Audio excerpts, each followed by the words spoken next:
Ok, entonces empezamos. Hoy vamos a hablar de usabilidad, precisamente que era la charla que habíamos pensado que era como la mejor para hacer la primera. Y se trata precisamente de ver cómo la usabilidad hace que los productos sean intuitivos.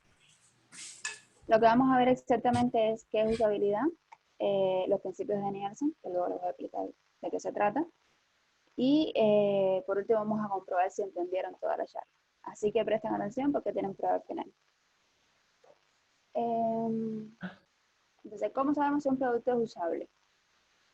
Para saber si un producto es usable se mide la efectividad, que es la precisión con la que los usuarios alcanzan sus objetivos. Es decir, que realmente el usuario cumpla con las tareas que tiene que cumplir dentro de la aplicación y que cumpla con estas tareas sin percances, sin obstáculos y sin tener que detenerse a pensar en qué es lo que tiene que hacer. Que sea completamente fluido y natural el flujo y el cumplimiento de las tareas dentro de un sistema X, de cualquier tipo de sistema. Por otra parte está la eficiencia, que es la velocidad con la que estos usuarios pueden cumplir sus tareas, es decir, la velocidad con la que los usuarios cumplen con la efectividad, cómo realmente de rápido pueden realizar las diferentes funciones, o sea, utilizar las diferentes funciones dentro de un sistema. Y la satisfacción, que es la comodidad de aceptación del sistema por los usuarios, realmente depende mucho de las expectativas que éste tenga y de los resultados que se puedan alcanzar. Pero más allá de todo es realmente que el usuario se sienta cómodo utilizando el sistema y que no se detenga mucho a razonar por qué hace una cosa o por qué otra, sino que realmente sea totalmente fluido y natural el uso de cualquier tipo de sistema. Obviamente, para saber si un sistema es efectivo, si es eficiente y si es satisfactorio para el usuario, la mejor forma es hablar con el usuario, hacer test de usabilidad, hacer test de guerrilla, eh, probar con test en remoto quizás porque no se tienen al alcance los usuarios, pero siempre es hablando con los usuarios y dándole el sistema al usuario para que lo use. Otros métodos son métodos de analítica, métodos de mapas de calor y diferentes métodos para analizar comportamientos de usuarios dentro de un sistema. Pero, ¿qué pasa cuando no se puede hacer porque no tienes un sistema quizás, porque todavía no está implementado, porque es difícil acceder a los usuarios a los que está destinado tu sistema, o por mil motivos que a veces es complicado realmente comprobar con usuarios? Bueno, para eso están los principios de usabilidad, que son las conocidas heurísticas de Jacob Nielsen. Este es un compañero que básicamente lleva muchos años, desde la década de los 90, junto con Don Norman, que ellos tienen un grupo o algo así que se llama NN Group, que básicamente se han dedicado a estudiar el comportamiento de los usuarios relacionándose o interactuando con diferentes sistemas, no solo digitales, sino sistemas analógicos también, porque las interfaces también pueden ser analógicas, y cómo el usuario interactúa con todo lo que está en su ambiente. Y en base a esto se han establecido heurísticas que son las que de alguna manera rigen de los principios que debe tener un sistema para que realmente la persona pueda relacionarse fluidamente con él. Entonces, estos principios lo que va a hacer es que de alguna forma nosotros podamos prever ciertos comportamientos y podamos evitar errores a futuro, errores que ya están comprobados que existen y que suceden, y conocerlo precisamente nos hace evitarlos. El primero, la primera heurística o el primer principio que tenemos es el de visibilidad del estado del sistema, que básicamente es que el usuario tiene que saber todo el tiempo qué es lo que está pasando en el sistema con el que está interactuando. Acá les voy a mostrar algunos ejemplos en cada uno de los principios. En este caso, un ejemplo fundamental es el feedback ante alguna interacción, ya sea a partir del color o de diferentes formas en las que el usuario pueda darse cuenta de si es un elemento interactuable, como con el over, por ejemplo, en este caso.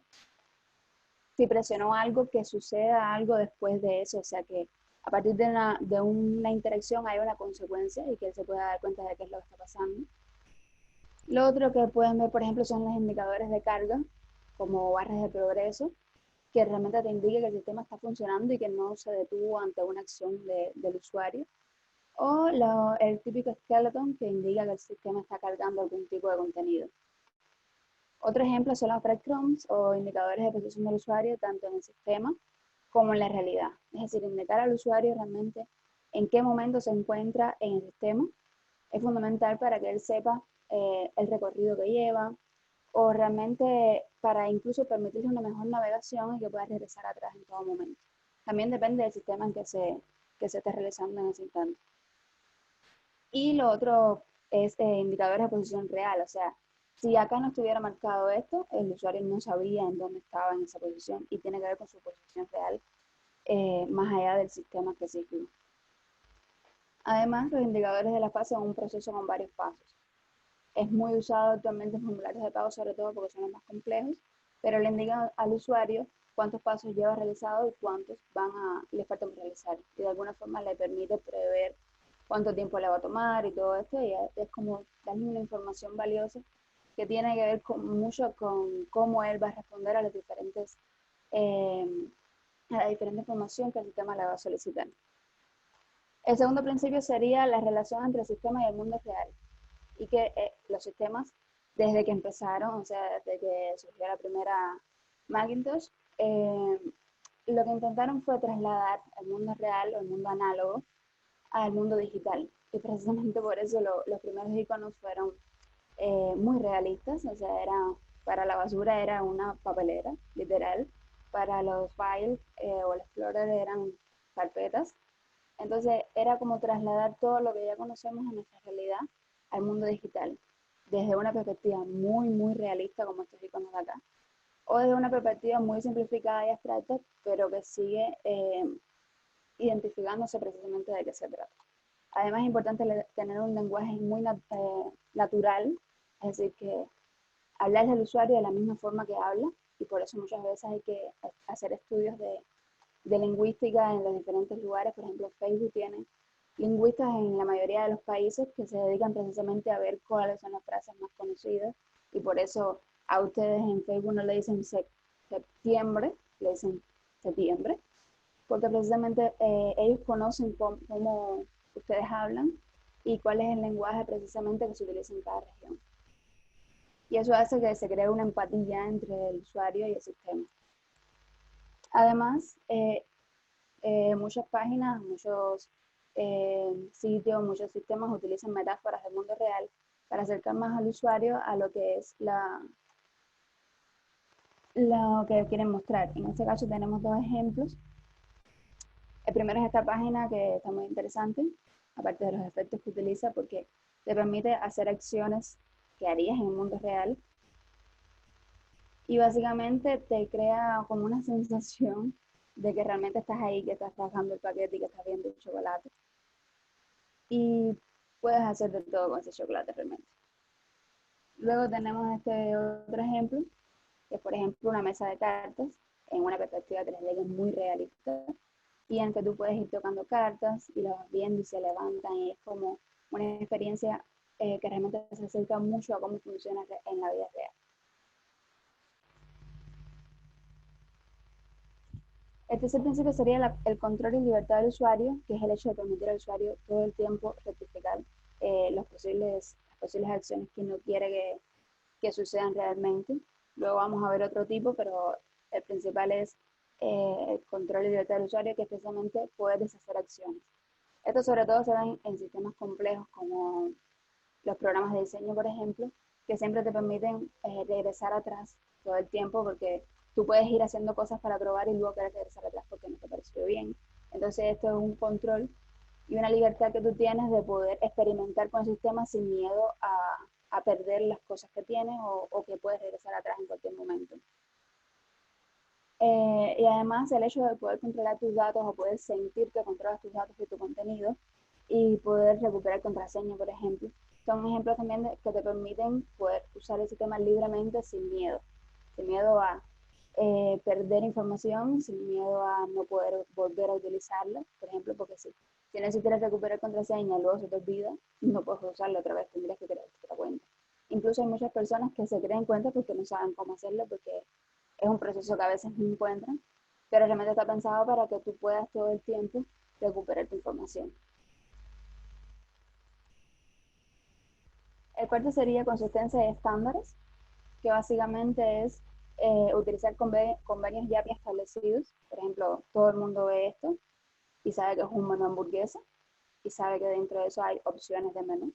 Y es precisamente porque se empezó a utilizar desde que empezaron a utilizarse dispositivos móviles o smartphones y se posicionó en la mente de las personas por convención, porque al final eso es algo que se inventó, pero ya las personas identifican qué es lo que hay detrás de eso. Entonces eso es una buena práctica utilizarlo de esa forma porque ya las personas lo identifican, a pesar de que no es una cosa real, que no fue inventada, ya las personas saben lo que es. Y entonces te va a permitir que tu sistema sea consistente con todo lo que hay en el mercado. Por otra parte, tenemos, bueno, se pasó la página, la parte esta, pero tenemos el significado de los colores, que básicamente es que para usar el rojo significa error, para o terminar el proceso, y para el verde éxito de confirmación, que básicamente son los colores que más se utilizan. Luego el amarillo para alerta, pero es el uso de los colores como convención. Luego tenemos establecer un sistema de diseño propio y respetarlo. En este caso les voy a mostrar este ejemplo,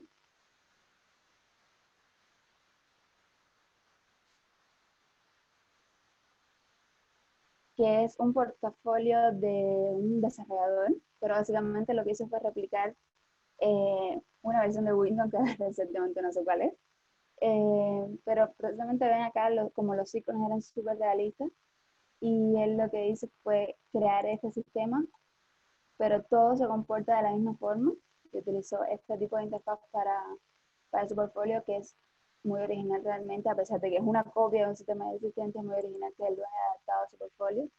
Y todas las secciones básicamente lo que hacen es respetar, respetar este patrón, y hace que todo su sistema sea consistente porque se utiliza un mismo estilo visual para todas las funciones y todas las páginas que él muestra en su portfolio.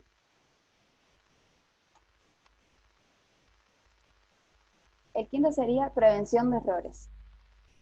Básicamente acá lo que se trata es de que de conocer los posibles errores que el usuario puede tener en nuestro sistema y prevenirlos todo el tiempo.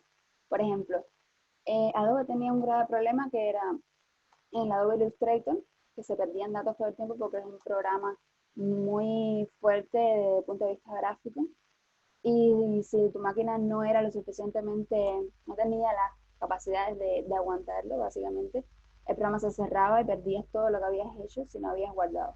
Ellos crearon un auto recuperado, que lo que hace es que puedas, que el sistema solo te recupere la información o te guarde la información de acuerdo al tiempo que tú lo establezcas, cada 5 o 10 minutos, etcétera. Entonces, esto lo que hace es que tú no pierdas la información y que no estés preocupado todo el tiempo por guardar, porque el sistema lo hace solo. Además, tenemos este otro ejemplo que es la validación de formularios en tiempo real, que es importante porque para evitar que el usuario mande, o sea, escriba toda la información y luego ejecute una acción y tenga que regresar atrás a corregir errores, sino es mejor corregir errores en el mismo momento que está escribiendo, y para eso ya existen validaciones. Y lo otro es el hecho a veces de algunos formularios pedir confirmación de email o contraseña con doble campo, porque a veces evita, por ejemplo, que el usuario, los correos se pueden escribir mal, porque a veces son correos bastante complejos. Y eso evita falsos registros, por ejemplo, o que luego no te puedas comunicar con el usuario correctamente porque tienes un correo incorrecto. Es decir, de alguna forma prevé que haya errores tanto del usuario con el sistema como de nosotros que estamos atrás, y después no podamos tener una comunicación fluida con el usuario tampoco. Yo para agregar uno que me encanta, un ejemplo que me encanta Ujú. del de prevención de errores es, por ejemplo, en GitHub o en GitLab, lo mismo, cuando vas a borrar un repositorio, te pide que, o sea, te pone toda una pantalla especial y te pide que escribas el nombre del repositorio que querés borrar, tipo, para que estés 100% seguro que es ese el que querés borrar. Me parece que Sí. está súper bien. En Webflow también te hace lo mismo. Si quieres eliminar un proyecto, te pide que escribas el nombre completo del proyecto para confirmar si también te lo quieres eliminar. Es como detente a pensar en esto porque ten cuidado que vas a borrar algo importante. Y realmente Es importante prever los posibles errores que el usuario va a cometer porque es triste cuando se pierde información. Yo perdí mucho al Adobe Illustrator, es como un trauma de diseño y era horrible cada vez que se cerraba y no podía guardar nada, y, en fin. El sexto sería reconocer antes que recordar. En este caso, Mercado Libre lo hace súper bien. Ellos tienen una historia de navegación que te permite ver lo último que viste, porque realmente eh, es como útil. Entonces, lo que te permite es mantener, uno de los ejemplos de reconocer antes que recordar es permitir mantener la sesión abierta o recordar datos de autenticación. No tener que autenticarte todo el tiempo para entrar. Eso es independencia del sistema. Porque, por ejemplo, las de bancos siempre van a pedir autenticación porque es máxima seguridad, pero otras aplicaciones que necesitan no necesitan seguridad en ese sentido, es bueno que mantengan su sesión abierta o que al menos te permitan recordar tus datos. Además, guardar métodos de pago en aplicaciones de compra recurrente como Rápido, que es ya es difícil tener que introducir métodos de pago cada vez que vas a comprar porque son compras recurrentes. Entonces, lo mejor es ya tenerlos guardados. Además, mostrar previsualizaciones y productos vistos recientemente es una muy buena forma no solo de mantener cautivo al usuario, es decir, de mantenerlo todo el tiempo viendo lo que le gusta, sino de que es buena para el usuario también el hecho de que muchas veces hay compras recurrentes en este tipo de aplicaciones. Y además guardar las ubicaciones utilizadas anteriormente es una de las mejores cosas precisamente para no tener que estar seriando tu ubicación todo el tiempo, porque usualmente las rutinas se repiten y usualmente vas a estar o se pide en lugares específicos. O sea, en el caso de nosotros muchas veces pedimos en la dirección de la oficina y es como la dirección que vas a tener, que vas a utilizar más en ese tipo de aplicación. Lo otro sería la flexibilidad y eficiencia de uso, que lo que hace es permitir ajustes avanzados para usuarios expertos. Siempre van a haber usuarios que van a ser novatos, o sea, que van a empezar a utilizar la aplicación, pero también van a haber usuarios expertos, sobre todo en estos sistemas que son de generar habilidades o que son bastante complejos. Tienen que tener varios sistemas o varios niveles de aprendizaje. Entonces, en algún punto los usuarios expertos también tienen que tener su espacio y poder hacer sus propias configuraciones mucho más avanzadas y poder tener la oportunidad de crecer dentro del sistema también. Entonces es importante también pensar en cuando el usuario va a convertirse en experto en tu aplicación, qué le puedes ofrecer.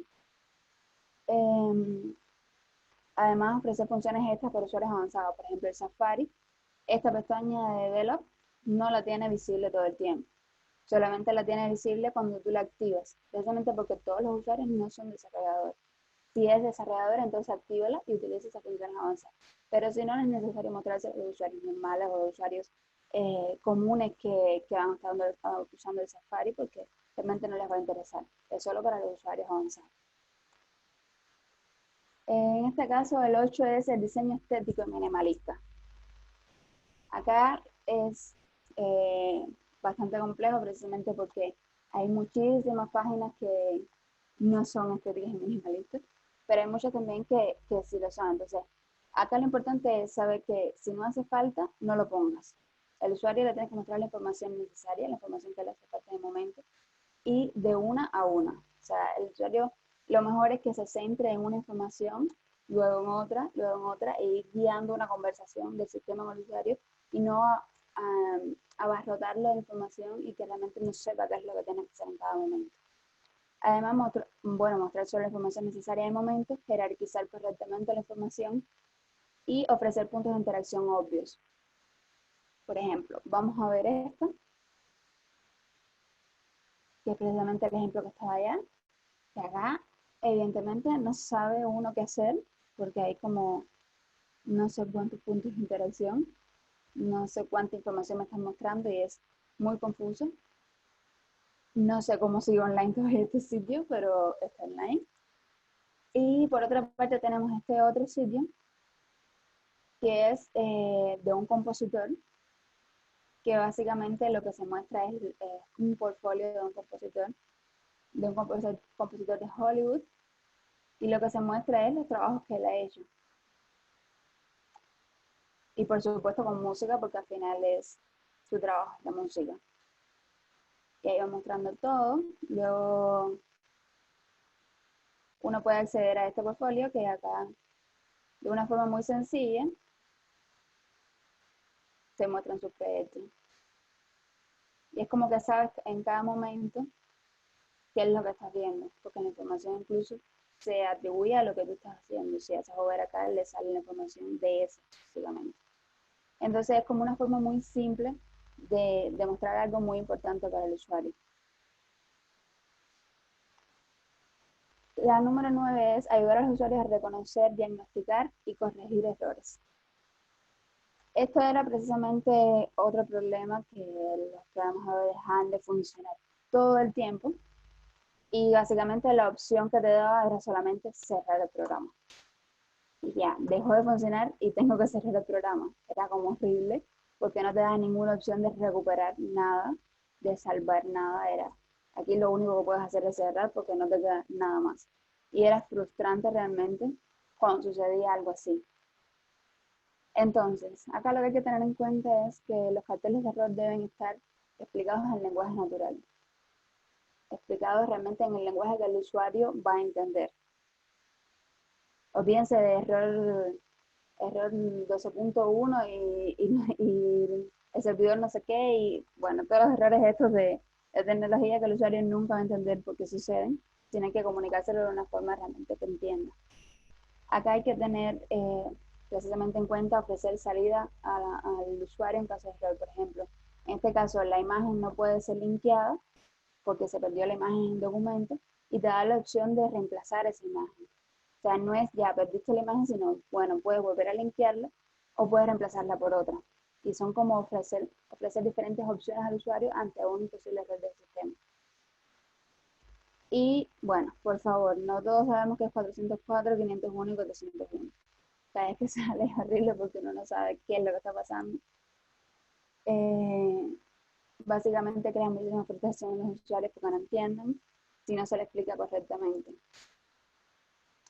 En estas páginas de 404 básicamente los diseñadores vuelcan toda su creatividad, pero es importante decir qué es lo que está pasando realmente y dar la oportunidad al usuario de regresar todo el tiempo a la página anterior o a la página inicial, o sea, de poder salir de esa página y seguir navegando en el sitio, como en este caso, o sea, permiten regresar a home e incluso le mantienen el menú para que él pueda seguir navegando dentro del sistema.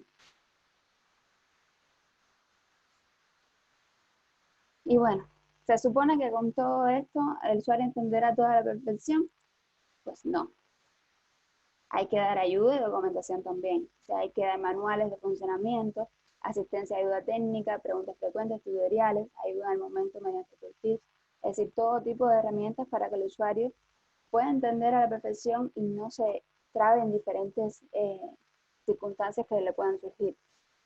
Sobre todo en sistemas que son más complejos, más disruptivos o más novedosos y que el usuario realmente no tiene una experiencia previa de cómo utilizarlo.